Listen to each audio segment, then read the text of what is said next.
এই ভয়েসের কথাগুলো শুনবেন, অনেক গুরুত্বপূর্ণ ভয়েস। লাইক কমেন্টস করতে হবে না, যদি ভালো লাগে শেয়ার করে দিবেন। আচ্ছা, আপনি কত বছর বাঁচবেন? 60 বছর? কি কম হয়ে গেল? আচ্ছা, বড় জোর 70, না হয় 75 বছর। আর যদি খুব লাকি হন তাহলে 80 অথবা তার একটু বেশি।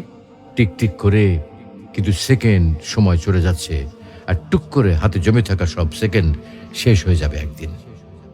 একজন মানুষের কাছে যখন কয়েকশো কোটি টাকা থাকে তখন তাকে টাকার বিলাসিতা মানায়। যার কাছে কয়েকশো টাকা আছে তাকে কিন্তু টাকার বিলাসিতা মানায় না। আপনার আয়ু যদি কয়েক হাজার বছর হতো তাহলেই সময়ের বিলাসিতা আপনাকে মানাতো। এত অল্প আয়ুতে মন খারাপ, কষ্ট, পচা ব্যাপার স্যাপারগুলোতে সময় নষ্ট সুযোগ কই? তার চেয়ে বরং ফ্যামিলিকে সময় দিন, ভালো বই পড়ুন, টুক করে বেরিয়ে আসুন চমৎকার কোনো জায়গা থেকে।